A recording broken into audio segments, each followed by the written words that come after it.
Batenda, Punjab, and if I talk about my educational status, I have done my +1 +2 with medical, non-medical, and recently I have completed my bachelor's in business administration, and from the coming year I am going to pursue my master's in business administration. And if I talk about my EBS career, then I can say it was the time just about 5.5 years ago. आज से 5.5 साल पहले की बात है, when first time I came to watch this concept, जब मेरे को पहली बार चांस मिला था इस कॉन्सेप्ट को देखने का, and I still remember, मेरे को अभी भी याद है, at that time I was studying in +1. जब मैं पहली बार इस कॉन्सेप्ट को देखने के लिए आया था तो मैं +1 क्लास का छात्र था and by age just 17.5 year old, 17.5 साल की मेरी उम्र थी और +1 क्लास के अंदर मैं पढ़ रहा था जब मैं पहली बार इस कॉन्सेप्ट को देखने के लिए आया था। और इस कॉन्सेप्ट के अंदर देखिए कॉन्सेप्ट अच्छा लगा, नो डाउट जैसे आप सभी के सभी लोग प्रेजेंटेशन सेंड करते हैं, मैंने प्रेजेंटेशन अटेंड की, अपना ड्राफ्ट बनाया, कि मेरे को ज़्यादा दिक्कत नहीं हुई 10,000 का अरेंजमेंट करने में, क्योंकि हॉस्टल के अंदर रहता तो आपको पता है हॉस्टल वाले स्टूडेंट कुंडियाँ बहुत लगाते हैं, ठीक है। तो कैसे ना कैसे करके मैंने छोटी मोटी कुंडी लगा के कैसे ना कैसे 10,000 का अरेंजमेंट किया। आपको पता ही हॉस्टल्स के अंदर स्टूडेंट्स रहते हैं, मेस का फीस है 2,000, तो स्टूडेंट्स घर पे बोलते हैं डैड 4,000 है, मेस का बिल ज़्यादा बढ़ गया, मेस वाले रेट बढ़ा दिए तो 4,000 आया, पीसी का खर्चा बढ़ा है, ऐसे मिला के, क्योंकि पता क्या होता है रीजन बिहाइंड दैट, अब हमारे साथ वाले अच्छे अच्छे ब्रांड्स पहन रहे होते हैं जो अमीर घरों के लड़के होते हैं, अब उनके साथ रहना है तो हमें लगता है मैं भी अच्छे कपड़े पहनूं, अच्छे ब्रांड पहनूं। अब पेरेंट्स इतना अलाउ नहीं कर रहे होते फैमिली कंडीशंस की वजह से, तो फिर हॉस्टल वाले स्टूडेंट्स ज़्यादातर कुंडियाँ लगाते हैं, कैसे ना कैसे करके अपना अरेंजमेंट करते हैं। तो ऐसा ना ऐसे करके मैंने 10,000 रुपये का अरेंजमेंट किया एंड ईबीएस के अंदर एंट्री की। और देखिए जब मैं इसकी दुनिया के अंदर आया था तो कुछ नहीं पता था, इससे पहले एक सिंपल छोटा सा मेरे पास जीवन के अंदर आगे बढ़ने की स्ट्रेटजी थी जो हर एक इंसान के पास होती है।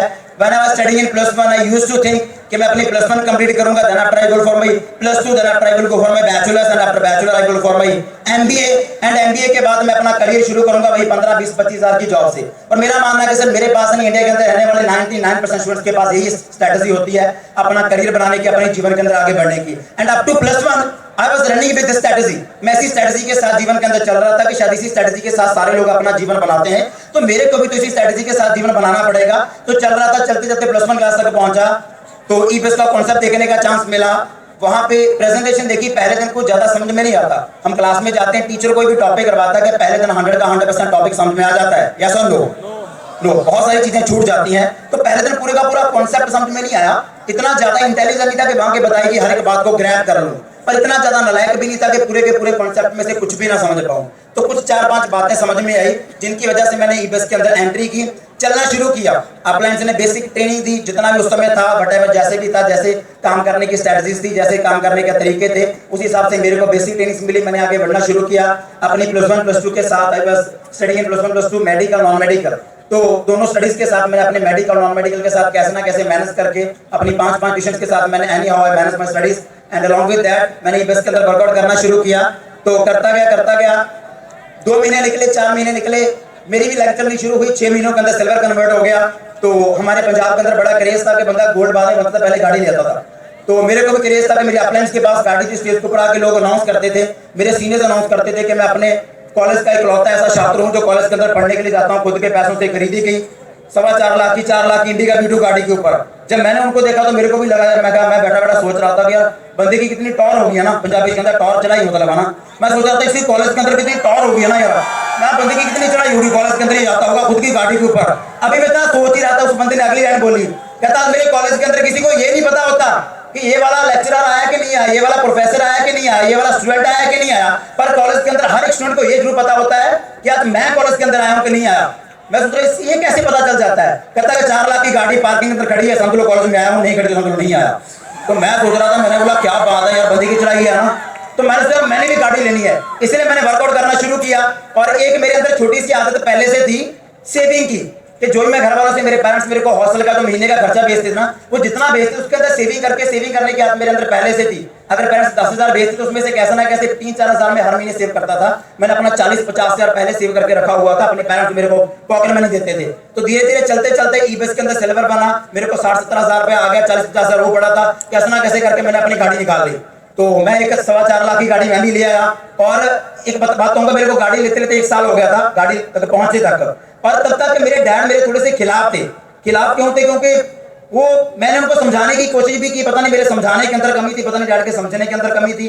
तो 1 साल तक मेरे डैड मेरे पूरा अगेंस्ट रहे, ईबीएस के पूरा अगेंस्ट रहे, ये क्या करता रहता है। और मेरे डैड की एक प्रॉब्लम थी, देखिए मेरे डैड ना ब्लड प्रेशर के काफी अच्छे खासे मरीज थे, तो हैं भी अभी, तो मतलब उनका बीपी हाई हो जाता थोड़ा सा, तो उस वजह से मेरे डैड ने मेरे को फिजिकली आज तक टॉर्चर नहीं किया, लेकिन मेंटली बड़ा टॉर्चर करते थे। मेरी मम्मा कहती थी कि तू कैसे कामों के अंदर पड़ा हुआ है, तेरे डैड का ब्लड प्रेशर बढ़ जाता है, इनको कुछ हो गया तो क्या करेगा, पैसे को क्या करेगा, पैसे तेरे को आ भी कुछ नहीं रहा, और अगर आ गया तो करेगा क्या उसका, अगर तेरे डैड को कुछ हो गया। तो इस तरीके से मेंटली थोड़ा टॉर्चर करते थे। तो ये चीज जब मैं ये बातें सुनता था थोड़ा मेंटली मैं डिस्टर्ब होता था, यार ये बातें क्यों बोल रहे हैं, मैं कौन सा कुछ गलत कर रहा हूँ, मैं कोई नशे नहीं कर रहा, कोई मैं आवारागर्दी नहीं कर रहा, मैं अपनी स्टडीज के साथ साथ मेरे को लगा कि जैसे बेटर प्लेटफॉर्म इस यहाँ से मैं करियर अच्छा बना सकता हूँ, तो उसके थ्रू मैं अपना करियर बनाने की कोशिश कर रहा हूँ, तो उसके अंदर मैं गलत क्या कर रहा हूँ। लेकिन वो शायद इस चीज को समझ नहीं पा रहे थे, जहां मैं उसको समझा डैड को समझा नहीं पा रहा था। तो चलते चलते 1 साल तक मेरे डैड मेरे काफी अगेंस्ट रहे। तो 1 साल के बाद जब मैंने गाड़ी ली, पहली गाड़ी इंडिका V2 ली, तो उस दिन के बाद मेरे डैड ने थोड़ा मेरे को सपोर्ट करना शुरू किया। वन टाइम इंडिका V2 गाड़ी लेके मैं अपने घर पे गया, मेरे डैड को पता नहीं था कि मैं गाड़ी लेके आ रहा हूँ। मैंने गाड़ी ले जाके घर पे ना हॉर्न बजाया गाड़ी का, तो अंदर से मेरे डैड आए, मेरे डैड ने दरवाजा खोला, तो मैं गाड़ी अंदर ले गया। मेरे को लगा कि डैड बड़े खुश होंगे कि मेरे बेटे ने गाड़ी ली है। एक बार एक्चुअली में होता पता क्या, कि हम सोचते कुछ और है, निकलता कुछ और है। तो मैंने जैसे जाके गाड़ी का अंदर गया, गाड़ी एंट्री की, तो मैंने अपनी गाड़ी का शीशा डाउन किया। मेरे डैड ने पता क्या बोला, अरे किसकी ले आया, ठोकने का पैसे मांगेंगे, और मेरे को तो लगती भी नहीं लीजिए, और नहीं के पैसे ज्यादा लगते हैं। मैंने बोला डैड किसी की नहीं है, अपनी है। तो मेरे डैड की टोन चेंज होगी। What was my dad tone, तूने ले ली? मैं कहा हाँ जी मैंने ले ली। बता ही नहीं यार पहले। मैंने बोला ली अभी अभी ऐसी ली, अभी बता रहा हूँ। तो उस दिन के बाद मेरे को पता मेरे डैड को सारी रात नींद नहीं आई, नींद मुझे भी नहीं आई। और दूसरे दिन हम लोग गुरुद्वारा साहब में जा रहे थे अरदास करवाने के लिए, नई नई चीज लेके आते तो परमात्मा के दर पे जाया जाता है। तो गुरुद्वारा साहब में मेरे डैड मेरे साथ बैठे हुए थे। मेरे डैड ने एक बात बोली, कहते हैं सारी रात मेरे को नींद नहीं आई।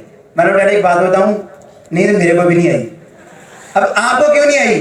कहते यार मैं सोच रहा था साल पहले तेरे को कितना रोकता था यार, मैंने इवन तेरे को पैसे तक नहीं दिए थे, पर मैं सोचता हूँ अगर तू उसे रुक जाता ये गाड़ी आती कहीं। मैंने बोला वो तो बात सही है आपकी, लेकिन अगली बात पता क्या बोली, कहते एक बात बताऊं तेरे को, मैं एक बात बताऊं, कहते जब मैं तेरे को रोकता था ना, मैं तेरे को ऊपर से रोकता था, अंदर से मेरे को भी लगता था तू कुछ ना कुछ कर देगा। मैंने बोला हुआ पता क्यों है, इसका रीजन यही है कि आप ऊपर से रोकते तो अंदर से आपको लगता था, तो अंदर से आपको पता नहीं लड़े का लॉ लगता है, लॉ ऑफ अट्रैक्शन, अंदर से आपका वही सेम ही लग रहा था, जो मैं चाहता था वो सेम लग रहा था, लॉ ऑफ अट्रैक्शन आपका भी सही था। तो मेरे डैड बोले आपको नींद क्यों नहीं आई? मेरे को तो इसलिए नहीं आई। मगर डैड पहली गाड़ी है, कहीं कोई स्क्रैच ही ना डाल दे, मैं तो सारे याद इसी जगह पर सो ही नहीं पाया, नई गाड़ी ली थी, कोई स्क्रैच ही ना डाल दे। तो इसके बाद मेरे डैड ने थोड़ी सी मेरी सपोर्ट करनी शुरू कर दी। चलता गया, लेकिन एक मैंने छोटी सी गुस्ताखी की, छोटी सी गलती की। जब मैंने गाड़ी लेनी थी, मेरे पास सिर्फ 1 लाख रुपया था, 3 लाख का मैंने फाइनेंस करवाया, और 3 लाख का फाइनेंस करवाने के मेरे पास कोई ज्यादा डॉक्यूमेंट नहीं थे, तो मेरे को 1-1.5 महीना लग गया गाड़ी लेते। तो गाड़ी लेते तब तक मेरी जो आपको पता है वो यहाँ से चेक बनते हैं, ठीक है, उसको कहते हैं हम लोग वीक लग कहते हैं कि वेरी फास्ट भी कहते हैं, तब तक ना मेरी वो वाली लग डेड हो गई। तो उधर से गाड़ी की इंस्टॉलमेंट शुरू हो गई। एक बार तो मेरे पूरा खुश हो गए, क्या बात है बेटे ने गाड़ी ले ली। डैड ने भी अपने दोस्तों के बीच में बोला कि मेरे बेटे ने गाड़ी ली है। लेकिन इसके बाद फिर ये टाइम चलता रहता है, कभी ऐसा आ गया कभी ऐसा आ गया, दौर बदलता रहता है, ठीक है। और लेकिन मेरे सीनियर एक बात बोलते होते हैं, कहते बुरे वक्त में भी एक अच्छी बात होती है, बुरे वक्त के अंदर भी एक अच्छी बात होती है कि वो भी निकल जाता है, वो भी गुजर जाता है। तो पहले बुरा था, फिर थोड़ा अच्छा आया, फिर थोड़ा सा बुरा आने लगा। कैसे? मेरी 20 लाख डेट होगी, चेक बनने बंद हो गए, हर महीने इंस्टॉलमेंट आनी शुरू होगी, इंस्टॉलमेंट शुरू चेक बंद। तो करते करते क्या हुआ, और वो सारी की सारी डेट होगी, तो हर महीने जो इंस्टॉलमेंट लगती थी फिर वो मेरे डैड के अकाउंट से लगनी शुरू हो गई। तो इसके बाद फिर मेरे डैड का रुतबा बदल गया, थोड़ा सा रवैया बदल गया। मेरे डैड ने मेरे को क्या बोलना शुरू किया, अगेन थोड़ा सा चेंज आया। तो मेरे डैड ने मेरे को क्या बोलना शुरू किया, हर महीने, अब मेरे डैड की अप्रोक्सीमेटली 18,000 सैलरी थी, काट इन हैंड उन्हें 18,000 मिलता था।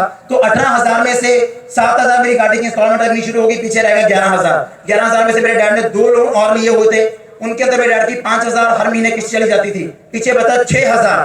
तो मेरे डैड 6,000 रुपए लेके घर आते थे, फिर मेरे थोड़ा अगेंस्ट हो गए, कहते यार गाड़ी लेके तूने तो पंगा खड़ा कर दिया मेरे को। मैंने बोला कैसे?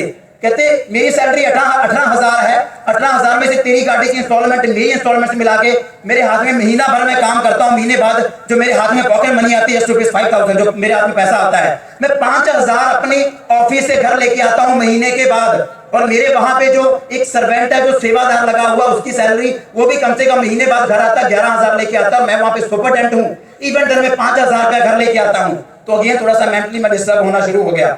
और करते करते फिर इतना नहीं था कि मेरा काम के ऊपर फोकस नहीं था, मेरी जो लेग दौड़ रही थी, एक लेग फास्ट लेग, मैंने उसको अच्छे से वर्कआउट करना शुरू किया। करते करते साल 1.5 साल ऐसे चलता रहा, डैड के अकाउंट में से किस्त लगती रही। डैड ने इंस्टॉलमेंट नहीं जाने दी, कहते मैं 7,000 दे सकता हूँ, इससे ज्यादा नहीं। मेरे को सिर्फ 7,000 इंस्टॉलमेंट के लिए मिलता था, बाकी मैं नहीं आओ कैसे ना कैसे मेहनत करता, कैसे मर्जी मेहनत करता अपना, लेकिन चलता गया, अपनी फास्ट लेग के ऊपर काम किया कि इसको रुकने नहीं देना। वो गलती होगी कि मेरी मिस्टेक होगी कि मेरी वजह से मैं लेग के ऊपर ध्यान नहीं दे पाया, मेरी लेग वो डेड हो गई। मैं फास्ट लेग के ऊपर काम करता गया, करते करते 2.5 साल के अंदर मैंने अपनी फास्ट लेग के ऊपर बैलेंस बना लिया 2600 सेल का, 2600 सेल का बैलेंस हो गया। तब घर से थोड़ी प्रॉब्लम बढ़ चुकी थी, तब मेरे को मैं इस सिचुएशन के अंदर पहुंच चुका था कि it was compulsory for me to make a check. मेरे लिए चेक बनाना कंपल्सरी हो गया था, मेरे लिए अपनी वीक लेग चलाना कंपल्सरी हो गया था, क्योंकि हालात ऐसे हो गए थे। मेरे को पता था सोल्यूशन एक ही है, चेक बनाना। मेरे डैड बोलते थे कि तू क्या कर रहा है, तेरे को कोई चेक नहीं आया, इंस्टॉलमेंट मैं दे रहा हूं। मैं डैड को हर बार बोलता था कि डैड मेरी एक लेग चल रही है। अब डैड को समझ नहीं था बाइनरी कंपनसेशन क्या होता है। मैंने बोला डैड मेरी एक लेग चल रही है। मेरे डैड कहते एक लेग का क्या करूं, आता तो तेरे को कुछ भी नहीं है। तो मैंने बोला डैडी एक लेग, कहते एक लेग चलते। मैंने बोला एक लेग के अंदर बहुत अच्छा काम हो रहा है। कहते एक लेग के अंदर बहुत अच्छा हो रहा है, तेरे को कुछ ना कुछ तो आना चाहिए, तेरे को तो कुछ भी नहीं आ रहा। मैं कैसे मानूं एक लेग के अंदर हो रहा है। अब मैं समझाऊं कैसे कि बाइनरी कंपनसेशन क्या होता है। आप वहां पे मेरी एक गलती थी, आप वो मत करना, आपके घर के अंदर ऐसी दिक्कत नहीं आएगी अगर यहाँ पे आप एक सोल्यूशन अप्लाई कर लोगे। अपने पेरेंट्स को, वही बात जो डॉक्टर मनन ने बोली, अपने पेरेंट्स को मीटिंग के अंदर ले जाना शुरू कर दो। मैं वो नहीं कर पाया, कहीं ना कहीं मेरे को ये था कि मैं अपने पेरेंट्स को करके दिखाऊंगा, इसलिए उनको मीटिंग के अंदर लेके गया। That was my mistake. इसकी वजह से कुछ ये कंडीशंस थी, ईबीएस की वजह से नहीं, मेरी बेवकूफियों की वजह से कुछ 72 कंडीशंस बन चुकी थी। कुछ हालात मेरी बेवकूफियों की वजह से बने थे, क्योंकि मेरे को इंडस्ट्री की समझ नहीं थी, how to grow in this industry. पता नहीं था बेसिक फंडे क्या होते हैं इंडस्ट्री के अंदर ग्रो करने के, नहीं पता थे कि इनको कैसे मैनेज करना, कैसे संभालना, इन बातों के बारे में ज्ञान नहीं था तब। तो इसलिए करते करते 2600 सेल का बैलेंस हो गया एक तरफ। तो मेरे सीनियर्स ने बोलना शुरू किया कि बेटा दूसरी लेग चला, ऐसे नहीं चलेगा, दूसरी लेग चला। घर वाले तेरे को तीसरे दिन घर पे बैठा लेते हैं, तू धक्के से लड़के बाहर आ जाता है, दूसरी लेग चला, इसका सोल्यूशन यही है, तेरे को चेक बनाने पड़ेंगे। तो मैंने सोचा चलो दूसरी लेग चलानी है, लेकिन एक बार हम लोग क्या करते हैं, मैंने सोचा मैं ना एक बार पता कर लूं कि मेरी टोटल सेल्स का बैलेंस कितना है। तो सपोर्ट पे जाके मैंने एक क्वेरी पोस्ट की, good morning, tell me my, please tell me my left leg balance and right leg balance, ताकि मेरे को पता चल जाए कितने का बैलेंस पड़ा, आगे कैश करना है। तो मैंने जैसे ही क्वेरी का आंसर आया लेफ्ट लेग बैलेंस 0, मैंने बोला तो पहले 0 था, वीक लेग है, तो राइट का देखते हैं, राइट लेग बैलेंस 0। मैं है